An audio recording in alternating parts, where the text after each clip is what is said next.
Bonjour à tous, j'espère que vous allez bien. C'est un plaisir de vous retrouver aujourd'hui pour vous parler du projet Gear Technology.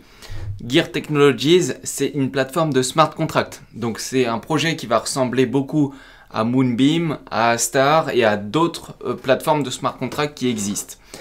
À noter que celle-ci, contrairement à toutes les autres qu'il y a déjà eu sur Polkadot, c'est que celle-ci elle est exclusivement basée pour du code en WebAssembly. Alors, on se calme, ne prenez pas peur, je vais vous expliquer ce que c'est. Comme d'hab, on fait simple, tout le monde est en mesure de comprendre, donc tout le monde va comprendre. Alors, je vous explique le truc, c'est que les autres plateformes de smart contract qui existent aujourd'hui et qui sont, entre guillemets, EVM compatibles, c'est-à-dire c'est des plateformes qui permettent aux développeurs de développer des applications sur la blockchain. Et ça, les plateformes traditionnelles, elles sont quasiment toutes en EVM compatible, c'est-à-dire basées sur Ethereum et sur le langage de programmation Solidity. Sauf que, peut-être que vous le savez, mais le Solidity, c'est un langage qui est très bridé. On peut faire très peu de choses. Et du coup, c'est important de voir qu'il peut y avoir d'autres projets qui peuvent se lancer et développer leurs applications et avec des autres langages de programmation.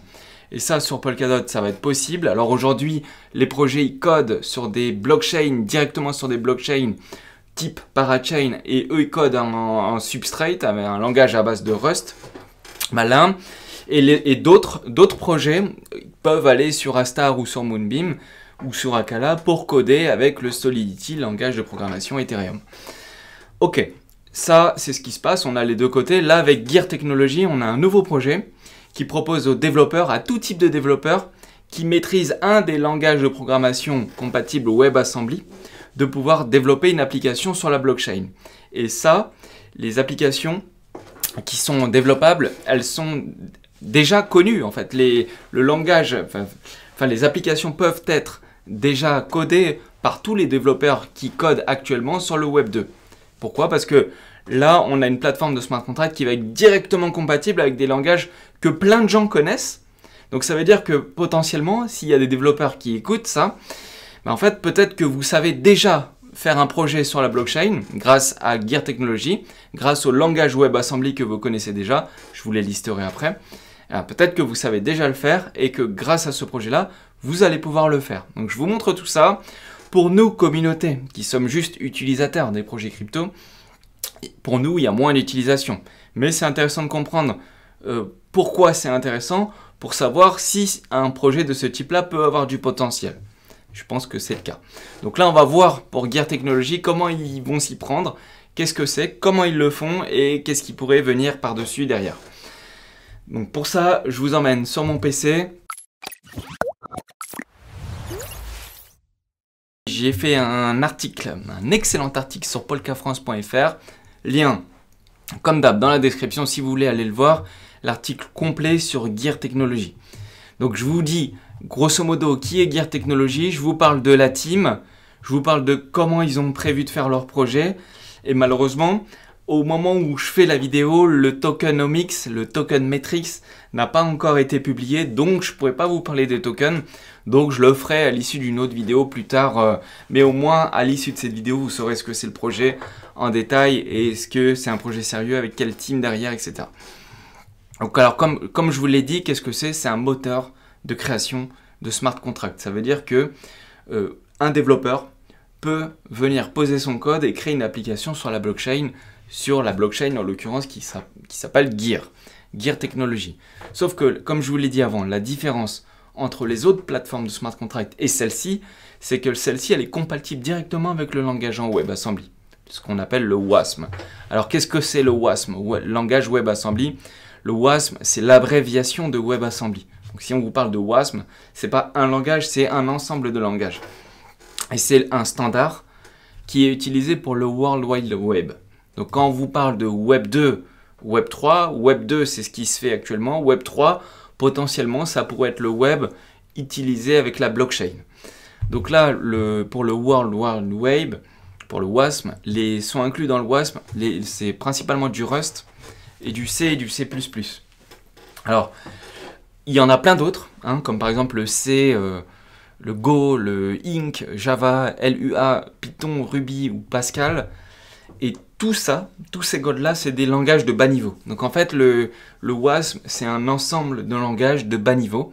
Ça peut être, vous pouvez en utiliser un ou un autre, et c'est des langages qui complètent le JavaScript. Le JavaScript, aujourd'hui, c'est ce qui est utilisé sur le web. Quasiment tout est fait en HTML, CSS et JavaScript. Et bien là, donc le langage que vous allez pouvoir utiliser pour développer des applications web ou blockchain, ou même les deux, web et blockchain, ben ça pourrait être utilisé sur WASM. Et WASM pourrait être développé sur une blockchain de type Gear Technology.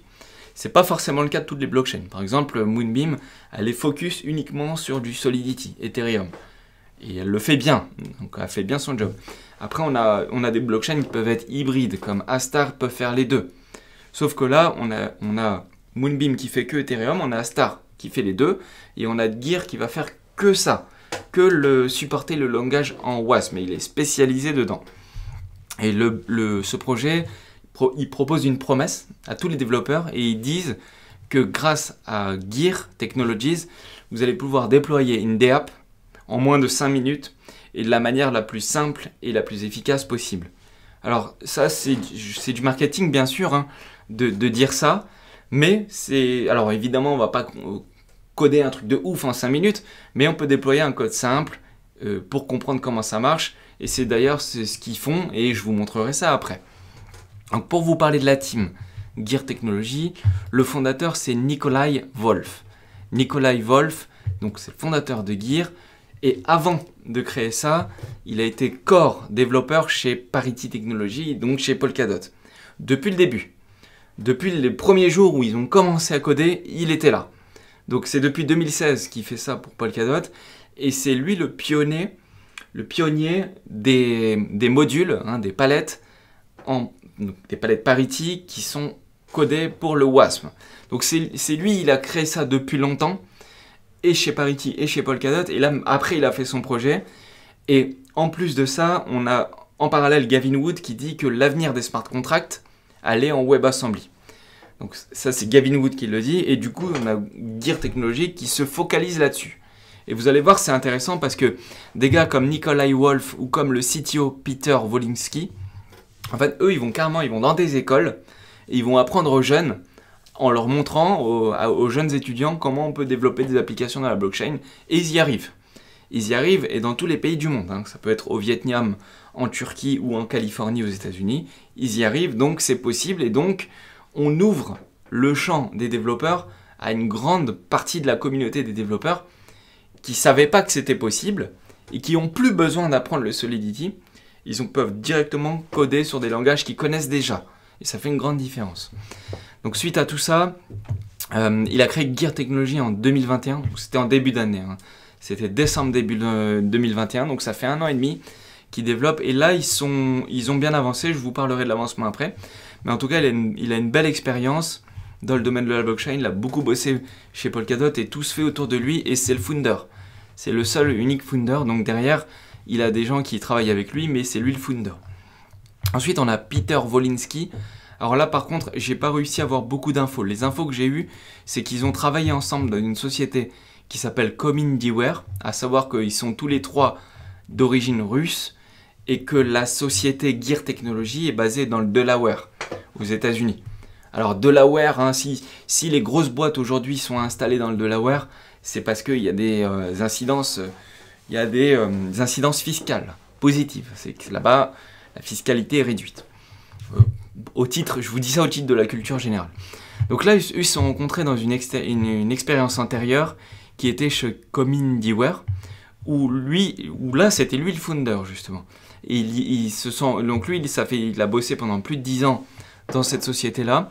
Après, à noter que si vous checkez, vous vérifiez le LinkedIn de cette personne-là, je suis pas sûr qu'elle soit à jour, parce qu'en fait, il s'est arrêté à peut-être 2015-2016, et on voit que dans les réseaux sociaux, il publie pas grand-chose. C'est la seule photo que j'ai trouvée avec celle-là et celle-là. Il ne publie pas grand-chose, donc il n'y aura pas beaucoup d'infos sur lui, mais on a quand même son pédigré. Il a bossé notamment chez Kaspersky, c'est une boîte qui fait des antivirus, donc franchement, le gars, il est qualitatif, il a des bonnes connaissances, et depuis longtemps. Donc franchement, que ce soit le CTO ou le founder, ils sont extrêmement techniques. Donc vu qu'on a deux gars ultra techniques, il faut voir derrière comment ils peuvent articuler un bon marketing. C'est quand même important. Et là, on a une troisième personne qui s'appelle Pavel Salas, qui est le CEO, le Chief Ecosystem Officer. Donc un Chief Ecosystem Officer, c'est la personne qui est chargée de développer des partenariats et qui veut aussi développer son écosystème. Donc c'est lui qui va s'occuper principalement du marketing de Gear Technology. Et lui, il a bossé dans des sociétés comme eToro ou Alpha Bank. Donc beaucoup d'expérience dans le domaine de la finance et des services bancaires en ayant passé par ces sociétés-là. Une fois qu'il est passé par ces sociétés-là, derrière, il a bossé chez des venture capital. Et les venture capital, ça va être Medaf Investment. Alors, je ne connais pas trop, mais voilà, c'est des VC, donc il a une connaissance aussi en matière d'investissement. Et ça, c'est important dans les projets. On a vu, par exemple, récemment que Gear Technology a levé 12 millions de dollars. Et 12 millions de dollars auprès des acteurs, je vous montrerai les acteurs après. Donc, ça veut dire qu'il sait lever des fonds. Et il a eu donc ces expériences-là. Et puis après, derrière, il a bossé dans une boîte crypto qui s'appelle Tokenbox. Donc, c'est un espèce de petit exchange. C'est un petit exchange. Et ensuite, il a aussi une boîte perso où il fait du consulting dans le domaine de la blockchain. Concernant le projet, donc là je vais rentrer un peu plus dans le détail du projet. Plateforme de smart contract basée sur le substrate de Polkadot. Donc c'est une parachain qui sera sur Kusama et ensuite sur Polkadot qui portera le même nom. Pour les tokens, on ne sait pas trop. Ça, je pourrais vous le dire plus tard. Et ça, une plateforme qui va permettre d'exécuter des apps. Une DApp, c'est une Decentralized Application. Donc on peut exécuter des DApp en quelques minutes, des applications décentralisées en quelques minutes. Donc le but du jeu pour eux, c'est de rendre le déploiement d'une application sur Polkadot le plus facile, le plus efficace possible et le moins cher possible. Donc là, ça va être accès à des développeurs et là, il y aura des terrains d'essai qui vont pouvoir se mettre en place. Je pense que ça va être intéressant de voir les projets qui vont se développer sur Gear et notamment sur Kusama. Donc là, c'est un projet qui propose à tous les développeurs de déployer ça de manière facile, donc facile à développer, avec les langages que je vous ai cités avant. Et ils vont pouvoir expérimenter ces différents langages-là pour les contrats intelligents, pour les smart contracts. Et pour ça, il va y avoir une mémoire persistante pour les programmes immuables. Il y aura un traitement asynchrone des messages. Donc ça, c'est bien, ils vont profiter du moteur de Polkadot pour aller plus loin dans ce qui se fait déjà. Une surface API, donc là, c'est toutes les API qui sont possibles, intuitives et suffisantes. Donc, tout ce qui se fait sur le web, ils vont pouvoir l'incruster sur la blockchain, ça va être intéressant. Facile de grossir. Donc là, ils disent que en gros, quand vous voulez vous développer sur Polkadot, vous devez souscrire à une parachain. Donc pour souscrire à une parachain, il faut gagner une enchère, vous êtes en compétition avec d'autres projets, et une fois que vous avez passé cette étape-là, ça peut vous demander encore beaucoup de temps, parce qu'une fois que vous avez passé cette étape-là, en réalité, vous n'êtes qu'au début. Et c'est qu'à partir de ce moment-là que vous pouvez commencer à développer votre propre blockchain. Donc là, eux, ils vous disent, écoutez, vous prenez pas trop la tête avec les blockchains. Nous, on a déjà fait le job complet. On vous met à disposition des outils. Vous pouvez développer directement avec les outils de manière économique, rapide et efficace. Et du coup, on vous évite le temps de développement d'une blockchain complète avec parachain et tout. On vous évite de redévelopper tous les outils que vous allez avoir besoin de mettre en place pour vous avant de le mettre en place, avant de pouvoir les utiliser pour la création de votre projet. Donc là, ils vous disent, voilà, on va vous faire gagner du temps, on va vous faire des économies, ça va être rapide, économique, efficace. On verra bien de quelle manière ça va se présenter et surtout quels sont les projets qui vont se faire. S'il y a une pléthore de petits projets, ça peut être intéressant. Donc soit il y a des gros projets qui veulent coder en WebAssembly, j'ai un peu des doutes là-dessus, ou soit on risque de voir arriver sur Gear plein de petits projets et qui pullulent un peu partout, et là ça pourrait être intéressant. Alors j'espère que ça sera des projets quand même qualitatifs, ça sera intéressant de voir dans quelle mesure on pourrait voir ça, notamment dans le domaine des DAO et tout ça. Donc là, leur proposition c'est Gear, blockchain d'infrastructure de Layer 1 qui mettent en place plein d'outils de smart contract pour les développeurs avec le langage qu'ils connaissent déjà, WebAssembly. Donc ça, vous avez compris, en gros, c'est un projet qui va vous permettre de faire une transition transparente vers le Web 3. C'est-à-dire que tous ceux qui travaillent, il y a beaucoup de monde qui travaille dans le domaine du web, et bien là, avec Gear, vous allez pouvoir passer dans le domaine du Web 3 en permettant l'exécution de DApp, donc de décentralisé d'applications, des microservices, des logiciels ou des API. Et tous ces programmes-là, WebAssembly, vont pouvoir compiler dans le langage de programmation que chaque développeur pourra choisir.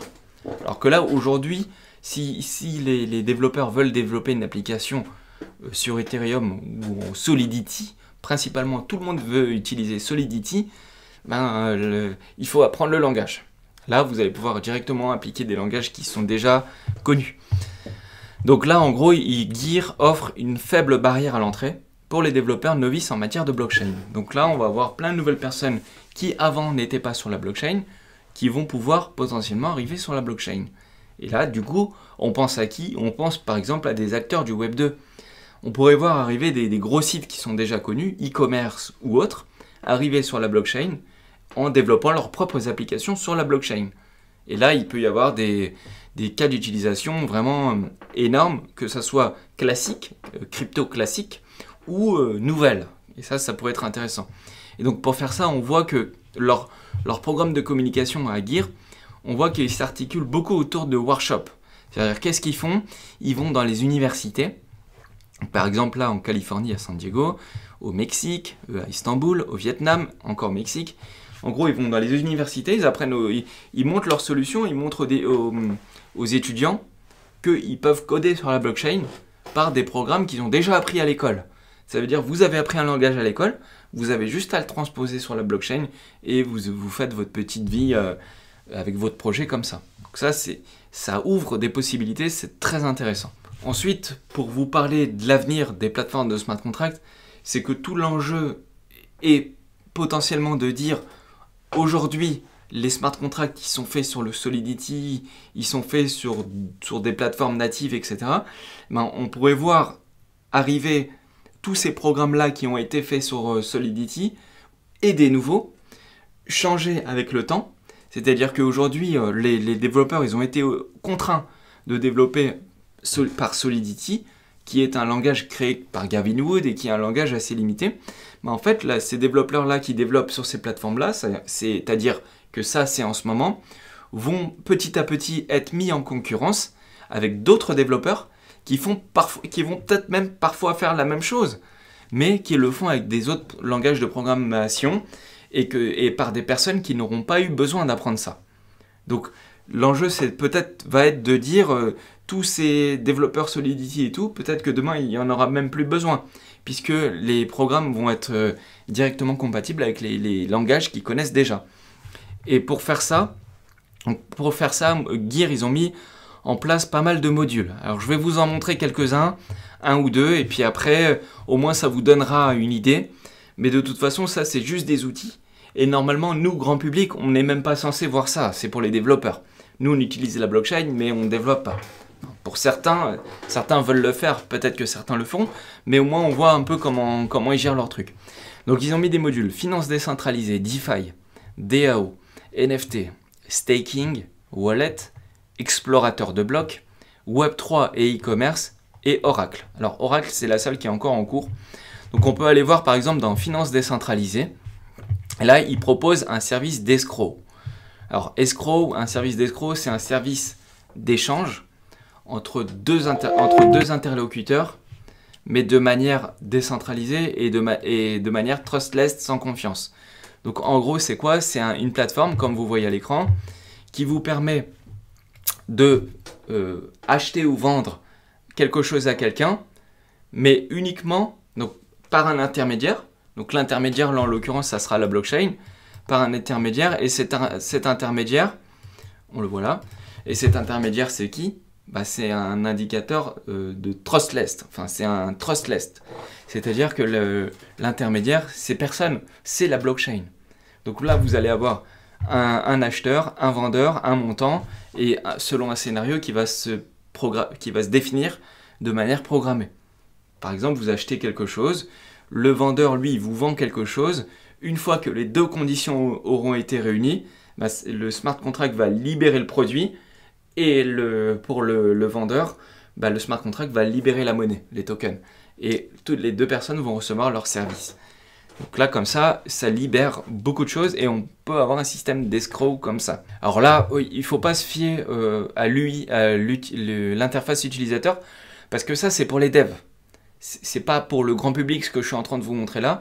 Pour le grand public, il y aura des développeurs qui vont faire des belles applications, il y aura juste à cliquer, ça se fera très rapidement. Là, c'est pour les devs, c'est pour montrer comment ça se développe et ils proposent ce type d'application là pour les développeurs. Donc après, on peut en avoir un autre, par exemple, pour les DAO. Là, ils proposent aussi des modules déjà réalisés pour des DAO. Donc là, on peut voir, par exemple, une capture d'écran où dans la DAO, il y a eu une proposal qui a été faite et les gens peuvent voter en fonction des tokens. Et si vous n'avez pas de tokens pour pouvoir voter, bah, vous pouvez obtenir les tokens pour pouvoir voter. Et c'est une DAO qui peut se créer facilement pour les développeurs. Vous avez un module... explorateur de blocs. Il y aura un explorateur de blocs directement disponible, etc., etc., etc., etc.